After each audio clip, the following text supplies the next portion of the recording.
कल आम बजट पेश होने वाला है। आर्थिक सुस्ती के बीच पेश हो रहे इस बजट को बेहद अहम माना जा रहा है। अर्थव्यवस्था को गति देने के लिए क्या करेगी सरकार, इसके लिए सबकी निगाहें बजट पर टिकी होंगी।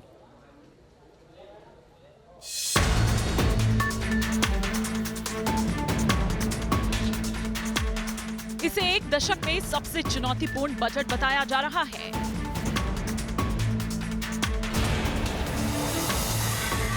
क्या बजट से बदलेगी देश की आर्थिक तस्वीर? आर्थिक सुस्ती से निपटने के लिए क्या कदम उठाएगी सरकार? बजट पर टिकी रहती है आम लोगों की उम्मीदें। देश का कोई भी वर्ग हो, किसान हो, नौकरी पेशा हो, हाउसवाइफ हो, युवा हो, उद्योगपति हो, सबको इंतजार होता है बजट का। बजट में महंगाई से कैसे राहत मिलेगी? क्या रोजगार के अवसर पैदा होंगे? उद्योग जगत को क्या मिलेगा? मिडिल क्लास की उम्मीदों पर क्या खरा उतरेगी सरकार? ये सारे वो सवाल हैं जिसका जवाब बजट के दिन ही मिलेगा। उम्मीद यही की जा रही है कि अर्थव्यवस्था को सुस्ती से उबारने के लिए जरूरी बड़े कदम उठाए जाएंगे। आज जो फाइनेंस मिनिस्टर के सामने सबसे बड़ी समस्या होगी मेरे ख्याल से, वो समस्या ये है कि कैसे फिस्कल डेफिसिट और गवर्नमेंट स्पेंडिंग के बीच में एक बैलेंस बनाया जाए। किसी भी फाइनेंस मिनिस्टर के सामने ये वैसे भी एक बड़ी समस्या होती है, लेकिन ये जो साल है ये एक एक्सेप्शनल ईयर है, क्योंकि अभी क्या अगर हम देखें तो जितने भी इकोनॉमिक पैरामीटर्स हैं वो इकोनॉमिक पैरामीटर्स ठीक ठाक हालत में नहीं हैं। आज की डेट में जो बेरोजगारी एक बहुत बड़ी समस्या की तरह है, और ये बीजेपी के जो एमपीज़ हैं उनका खुद ही का मानना है। आज के अखबार में भी इस बारे में खबर है कि अगर इस पे कंट्रोल नहीं किया गया तो लोग सड़कों में आ सकते हैं। वित्त मंत्री की चुनौतियों का अंदाजा इस बात से ही लगाया जा सकता है कि अर्थव्यवस्था के तमाम आंकड़े सुस्ती की ओर इशारा कर रहे हैं। आर्थिक चुनौतियों की बात की जाए तो जीडीपी ग्रोथ रेट घटकर पिछले 6 साल के सबसे निचले स्तर पर है। वित्त वर्ष 2020 की दूसरी तिमाही में जीडीपी ग्रोथ रेट 5% से घटकर 4.5% हो गई है। बेरोजगारी दर 45 साल में सबसे ऊंचे स्तर पर है। चुनौतियां कई हैं, मायूसी का माहौल जरूर है, लेकिन इस बजट से लोगों की उम्मीदें भी हैं। जन सुविधाजनक होना चाहिए। जो मूलभूत समस्याएं हैं उसमें आना चाहिए। बिजली है, पानी है, घर है, रोजगार है, शिक्षा है, सड़क है। ये महंगाई पर कंट्रोल होनी चाहिए। देखिए, बजट आए बहुत अच्छी बात है, और हर सरकारों में बजट आता है, बजट पेश किया जाता है सदनों में। सबसे बड़ी बात है जो ये वर्तमान सरकार है, इस समय युवाओं में सबसे ज़्यादा बेरोजगार हैं, जिससे बहुत बड़ा आक्रोश है। देखिए, मेन समस्या चल रही है, इकॉनमी काफ़ी स्लो डाउन हो रही है। इस हिसाब से बजट जो है मेन फोकस होना चाहिए इनडायरेक्ट टैक्स पे, जो काफ़ी ज़्यादा हर इंडस्ट्री के ऊपर बर्डन पड़ रहा है। रेट जीएसटी के रेट काफ़ी हाई हैं। जैसे आपकी ये ऑटो इंडस्ट्री हो गई, बहुत स्लो डाउन हो गया है। तो मेन फोकस टैक्स पे होना चाहिए। जितना भी टैक्स महंगा होगा, सेल पावर लोगों की कम होगी। आर्थिक चुनौतियों के बावजूद सरकार आत्मविश्वास से भरी हुई है। सरकार का ये कहना है कि अर्थव्यवस्था की नींव मजबूत है। राष्ट्रपति के अभिभाषण में भी 5 ट्रिलियन इकोनॉमी की बात कही गई है। दुनिया भर में आने वाली चुनौतियों के बावजूद भारत की अर्थव्यवस्था की नींव मजबूत है। हमारा विदेशी मुद्रा भंडार $450 बिलियन से भी ऊपर के ऐतिहासिक स्तर पर है। भारत में प्रत्यक्ष विदेशी निवेश यानी एफडीआई भी निरंतर बढ़ रहा है। पिछले वर्ष की तुलना में इस बार अप्रैल से अक्टूबर के बीच एफडीआई $3 अरब बढ़ा है। नए साल का पहला और इस दशक का ये आखिरी बजट है। उम्मीद की जा रही है कि अर्थव्यवस्था को गति देने के लिए सरकार की तरफ से अहम कदम जरूर उठाए जाएंगे और आने वाले दिन अर्थव्यवस्था के लिए अच्छे साबित होंगे। Team news nation. तो आर्थिक नीतियों के जानकार ये कहते हैं कि 10 सालों का ये सबसे जोखिम भरा बजट होने वाला है जो सरकार को पेश करना है, क्योंकि आर्थिक चुनौतियां कई सारी है जिससे वित्त मंत्री को जूझना पड़ रहा है, जिससे और इन्हीं चुनौतियों के बीच वित्त मंत्री अपना बजट पेश कर रही हैं। क्या है वित्त मंत्री की चुनौती और इस पर यह खास रिपोर्ट आइए आपको दिखाते हैं, जिससे आपको ये क्लियर हो पाएगा कि इस मौजूदा दौर में बजट पेश करने को लेकर सरकार किन किन जगहों पर सोच रही है, कहां कहां पर रियायत देने की उनकी योजना है। कैसे हासिल होगा विकास का लक्ष्य? कैसे कम होगा राजस्व घाटा? महंगाई पर कैसे लगेगी लगाम? कैसे बढ़ेंगे रोजगार के अवसर? बजट तैयार करने के दौरान वित्त मंत्री निर्मला सीतारमण ने इन्हीं तमाम सवालों का जवाब ढूंढने की कोशिश की होगी। इस बार के बजट में देश की अर्थव्यवस्था को गति देने की बड़ी चुनौती है। हर सेक्टर में सुस्ती है, हर सेक्टर की अपनी मांगे हैं, उम्मीदें हैं। रियल एस्टेट सेक्टर भी इस बार के बजट पर नजर गड़ाए हुए है। रियल एस्टेट की कुछ मांगे हैं जिसे वो पूरी होने की उम्मीद कर रहा है। रियल एस्टेट बहुत समय से डाउन रहा है और इसको इम्पेटस देना बहुत ज़रूरी है। तो मेरे ख्याल से सबसे पहले तो इंटरेस्ट रिडक्शन जो है, जो कि 2 लाख रुपए सेक्शन 24 में मिलता है, उसको बढ़ाना दी 4 लाख तक। बिकॉज अगर आप अफोर्डेबल हाउसिंग 45 लाख का बेच रहे हैं तो उसमें कम से कम इंटरेस्ट रिडक्शन कस्टमर को मिल जाता है और वो एक बहुत अच्छा इम्पेटस होगा रियल एस्टेट के लिए। सेकेंड हाउस के लिए भी इंसेंटिव गवर्नमेंट को देना चाहिए, जो कि गवर्नमेंट सोच रही है, और it will be very good अगर वो दिया जाए तो ये भी एक, क्योंकि रियल एस्टेट धीरे धीरे लोग जो हैं मार्केट में कंसोलिडेशन हो रहा है और लोग वापस रियल एस्टेट में आ रहे हैं, तो ये एक बहुत अच्छा कदम होगा गवर्नमेंट की तरफ से। वित्त मंत्री की चुनौतियों की बात करेंगे तो आर्थिक सुस्ती के बीच बाजार में मांग बढ़ाने की बड़ी चुनौती है। बढ़ता राजकोषीय घाटा सरकार के लिए बड़ी समस्या है। डायरेक्ट और इनडायरेक्ट टैक्स कलेक्शन को बढ़ाना है। अर्थव्यवस्था में निजी निवेश बढ़ाने की भी चुनौती है। जब देश में इन्वेस्टमेंट आएगा, रोजगार तभी बढ़ेगा। इन्वेस्टमेंट 2 तरीके से आ सकता है, या तो प्राइवेट इन्वेस्टमेंट हो या फिर सरकारी इन्वेस्टमेंट हो। हमने देखा कि इस साल जो प्राइवेट इन्वेस्टमेंट है उसकी ग्रोथ सिर्फ 1% रहने की उम्मीद है।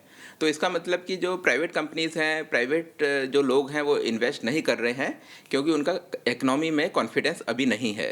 तो ऐसे में ये सरकार की जिम्मेवारी बन जाती है कि सरकार एक्सपेंडिचर करे, इंफ्रास्ट्रक्चर प्रोजेक्ट्स लगाए और सरकार की जितनी भी स्कीम्स हैं, मेक इन इंडिया वगैरह, वहाँ जितना भी खर्चा हो सके उसे करे। वित्त मंत्री के सामने चुनौती चौतरफा है। उन्हें आम आदमी से लेकर उद्योग जगत की उम्मीदों पर खरा उतरना है।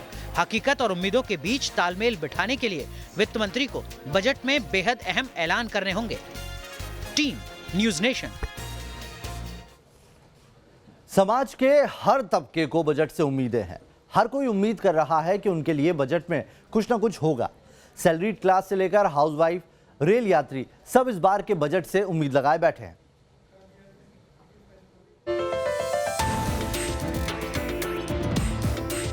इस बजट से देश की अर्थव्यवस्था की दिशा तय होगी। जो सुस्ती है उसे दूर करने के लिए कदम उठाए जाएंगे। हिंदुस्तान की अर्थव्यवस्था को गति देने के लिए सरकार क्या कदम उठाएगी, इस पर पूरी दुनिया की निगाहें टिकी है। बजट सत्र को लेकर पीएम मोदी ने बेहद अहम बयान दिया है। और मैं चाहता हूं कि दोनों सदन में आर्थिक विषयों पर, एम्पावरमेंट ऑफ पीपल के ऊपर बहुत व्यापक चर्चा हो, अधिक अच्छी चर्चा हो। अर्थव्यवस्था को लेकर हर तबका कुछ न कुछ उम्मीद कर रहा है। इस बजट को देश की अर्थव्यवस्था को गति देने वाला बजट बताया जा रहा है। बजट पर छात्रों की भी पैनी नजर है। छात्रों की भी अपनी मांग है। देखिए जी, युवा होने के नाते और मैं स्टूडेंट हूँ, इन्होंने पिछले टाइम से देखें तो एजुकेशन में बहुत बजट की कटौती कर चुके हैं ये। तो इस सरकार से हमारी कोई ख़ास उम्मीद नहीं रहेगी। हाँ, उम्मीद ये भी रहेगी कि एजुकेशन के लिए कुछ अगर सुधार कर दें। सर, बजट में सबसे पहले तो जो बहुत बड़ी प्रॉब्लम है यूनिवर्सिटीज़ की सेंट्रलाइजेशन की। बहुत कम सेंट्रलाइज यूनिवर्सिटीज़ हैं देश में। तो एक तो नंबर ऑफ सेंट्रलाइज यूनिवर्सिटीज़ बढ़नी चाहिए। हम पंजाब यूनिवर्सिटी में खड़े हैं, यहाँ का भी कोई फंडिंग का सोर्स जो है वो अभी तक हमें पता नहीं है, जिसकी वजह से हर साल हमारी फीसेस जो है वो बढ़ जाती हैं। सर, बजट जो होना चाहिए, खास करके हम लोग तो स्टूडेंट्स हैं और स्टूडेंट्स के लिए बजट का मायने रखता है कि जो हमारे एजुकेशन है, एजुकेशन बजट को बढ़ाया जाना चाहिए। पिछले लगातार कुछ सालों से एजुकेशन बजट को घटाया जा रहा है।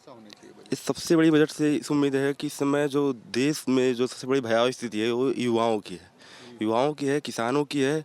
और जो पब्लिक फंडेड यूनिवर्सिटियों का जिस तरीके से बजट में कटौती करके उनको मटियरमेट किया जा रहा है, सरकार से ऐसा करते हैं कम से कम उनका जो पुराना बजट था शिक्षा पर जो 4% था जीडीपी का, 4 या 5%, वो कम से कम दे दे।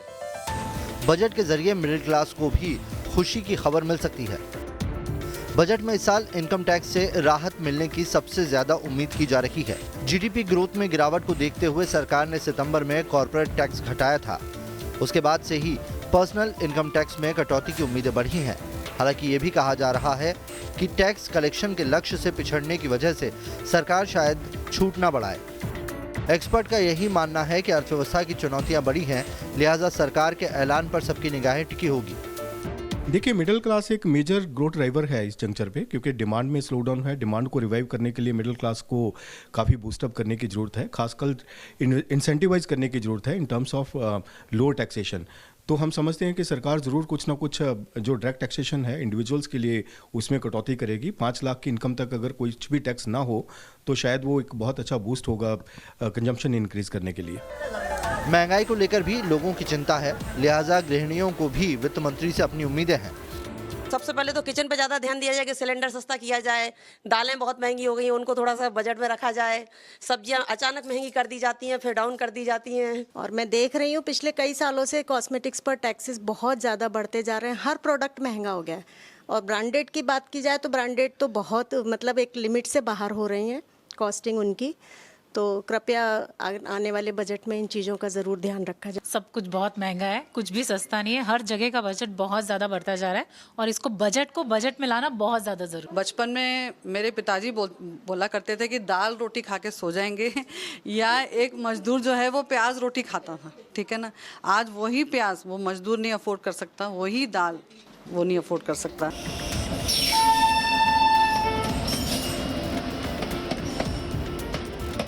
आम बजट के साथ रेल बजट भी पेश होगा। रेल यात्रियों की क्या मांग है, कितनी बदली है रेल की तस्वीर, इसे समझने के लिए पटना से दिल्ली के बीच चलने वाली श्रमजीवी एक्सप्रेस में हमने यात्रियों से बात की। आज हम दिल्ली से पटना जाने वाले श्रमजीवी एक्सप्रेस पर सवार हैं। देश का बजट आने को है और उसमें रेल बजट की भी चर्चा होगी। लोगों की उम्मीद, अपेक्षाएं और आकांक्षाएं अपने सरकार से ढेर सारी होती हैं और हर साल होती। इस साल लोगों की क्या उम्मीद है, हम सफ़र कर रहे यात्री से जानना चाहेंगे कि लोग चाहते क्या हैं, रेलवे में बदलाव कितना हो, क्या बदलाव होना चाहिए रेलवे में, आपको क्या लगता है? बदलाव यही होना चाहिए कि जैसे कि हम लोग समय से गाड़ी मिल जाए, गाड़ी वक्त पर चले। हम लोगों को डेली ऑफिस जाने के लिए कोई ट्रेन नहीं है, शाम में आने के लिए कोई ट्रेन नहीं है, 8 बजे के बाद कोई ट्रेन नहीं मिलती है, लोकल ट्रेन की व्यवस्था नहीं है। नहीं है, इसमें तो बहुत कमियां रह जाती, जो बजट जो करते हैं उतना तो पूरा होता नहीं है, समझे, कुछ कमी रह ही जाती है। कहीं ट्रेन में पानी नहीं, कभी सफाई नहीं है, किसी ट्रेन में और ट्रेन में सुविधा है, कहीं है नहीं, ना पानी है ना सफाई है इसमें, और ना चार्जिंग की व्यवस्था है। देख ही रहे हैं, आपके सामने है, आंखों देखिए। सबकी उम्मीदें हैं, सबको संतुष्ट करना है, राजस्व का भी ख्याल रखना है। सवाल है कि क्या वित्त मंत्री जनता की उम्मीदों को पूरा कर पाएंगी, क्या आने वाले दिन अर्थव्यवस्था के लिए अच्छे होंगे। पटना से रजनीश सिन्हा के साथ टीम न्यूज़ नेशन। आम लोगों को बजट से उम्मीदें हैं, इसके अलावा उद्योग जगत भी बजट के जरिए राहत की उम्मीद लगाए बैठा है। सराफा व्यापारी से लेकर चमड़े के कारोबारी, सबकी निगाहें बजट पर टिकी हुई है कि वित्त मंत्री के पिटारे से उनके लिए कुछ खास निकलेगा। आम लोगों की उम्मीदें, शहरों के अपने मुद्दे, गांव के अपने मसले, उद्योग जगत की अपनी डिमांड है। बजट को लेकर देश का सराफा बाजार भी उम्मीदें लगाए हुआ है। सराफा बाजार मंदी से गुजर रहा है। जयपुर के साथ देश के तमाम सराफा व्यापारियों को उम्मीद है कि बजट में उनके लिए कुछ न कुछ व्यवस्था जरूर हो। कस्टम ड्यूटी को लेकर व्यापारी कुछ राहत की उम्मीद कर रहे हैं। ड्यूटी बढ़ाने की वजह से मार्केट में बिजनेस का फ्लो भी काफ़ी कम हो गया, मार्केट काफ़ी डाउन रहा। तो उम्मीद है कि हम तो ये उम्मीद कर रहे थे सरकार ने 10% दी, 8% कस्टम ड्यूटी कर देगी इंपोर्ट ड्यूटी पे, जबकि उन्होंने 12.5% कर दी उसको। इस बार हम उम्मीद कर रहे हैं कि ड्यूटी को वापस 10% से भी कम करके 8% तक ड्यूटी लिया है। आर्थिक सुस्ती का असर सिर्फ सराफा बाजार में ही नहीं है, चमड़ा उद्योग भी लगातार सुस्ती की मार झेल रहा है। यूपी के कानपुर की पहचान चमड़ा उद्योग से है। बजट के पहले चमड़ा उद्योग भी सरकार से ढेरों उम्मीद लगाए बैठा है। हमारी सबसे पहली मांग सरकार से ये है कि जायजमू क्षेत्र में जो ट्रेंडीज हैं उनके लिए इंफ्रास्ट्रक्चर मुहैया कराया जाए। छोटी छोटी जो इंडस्ट्रीज हैं इनको भी मौका दिया जाए, कभी इनके लिए भी कोई ऐसी साल में 6 महीने में कोई एक ऐसी मीटिंग रखी जाए जो इनसे बात की जाए, जिसमें इनकी जो समस्याएं हैं उस पर विचार किया जाए। जी, पॉलिसी ये आनी चाहिए कि जो हमारा पानी है, ट्रीटमेंट पानी है, उसको सरकार जो है ट्रीट करके कहीं ले जाए, जैसे फर्टिलाइज़र में ले जाए या बोगी धुलने के लिए ले जाए। हमारे जो है टेंडरियों के लिए जो है पॉल्यूशन का जो इंफ्रास्ट्रक्चर है गवर्नमेंट को बनाना चाहिए और गवर्नमेंट को जो है आगे आना चाहिए इसके इंफ्रास्ट्रक्चर बनाने के लिए। ताज नगरी आगरा में भी लोगों को बजट से काफी उम्मीदें हैं। पर्यटन से जुड़े लोग हों या फिर जूता कारोबारी, सबको बजट से कुछ न कुछ उम्मीद है। सभी जगह बहुत बदला जा रहा है और गवर्नमेंट को ये चाहिए, ये यहाँ को जूता व्यापार के लिए कुछ ना कुछ करना चाहिए। और देखिए, अगर आगरा के हिसाब से मैं सोचूं तो मुझे लग रहा है कि पर्यटन को थोड़ी सी और इम्पोर्टेंस मिलनी चाहिए, क्योंकि आप इजिप्ट में जाते हैं, जगह जाते हैं तो आप जाके देखते हैं कि टूरिज़्म को उनकी मेन इनकम ही वही है। तो मैं चाहूँगी कि आगरा एक ऐसा हमारा शहर बने जिसमें कि टूरिस्ट दूर दूर से आए। मुझे लगता है कि बजट सबके लिए अच्छा होना चाहिए। मिडिल क्लास पीपल हमेशा ही सफ़रर रहते हैं। मुझे ऐसा लगता है कि मिडिल क्लास के लिए कुछ अच्छा होना चाहिए। और आइए अब बात करते हैं इकोनॉमिक सर्वे की। आज आर्थिक सर्वे जारी किया गया। आर्थिक सर्वे में वो क्या बातें खास रही जो आपको ध्यान देनी चाहिए, देखिए इस रिपोर्ट में। बजट से पहले संसद में इकोनॉमिक सर्वे पेश कर दिया गया। इकोनॉमिक सर्वे में जीडीपी ग्रोथ रेट को लेकर सकारात्मक भविष्यवाणी की गई। सर्वे में जीडीपी ग्रोथ में गिरावट का दौर खत्म होने की उम्मीद जताई गई। इकोनॉमिक सर्वे के मुताबिक जीडीपी की वृद्धि दर साल 2020-2021 में 6.0 से 6.5% रहने की उम्मीद है। चालू वित्त वर्ष में ग्रोथ 5% रहने का अनुमान है। सरकार बार बार अपने बयानों में $5 ट्रिलियन की इकोनॉमी का लक्ष्य हासिल करने का दावा करती रही है। इसके लिए इकोनॉमिक सर्वे में कुछ अहम सुझाव दिए गए। सुझावों के मुताबिक इंफ्रास्ट्रक्चर में सरकार को $1.4 ट्रिलियन खर्च करने होंगे। मैन्युफैक्चरिंग में assembling in India for world जैसे विचारों की जरूरत है। इससे एक्सपोर्ट बढ़ेगा और रोजगार के अवसर पैदा होंगे। ऐसा करने से 2025 तक 4 करोड़ नौकरियां संभव है। सर्वे में कहा गया है कि ग्लोबल ग्रोथ में कमजोरी से भारत भी प्रभावित हो रहा है, लेकिन उम्मीद जताई गई है कि आने वाले दिन अर्थव्यवस्था के लिए बेहतर होंगे। Team news nation.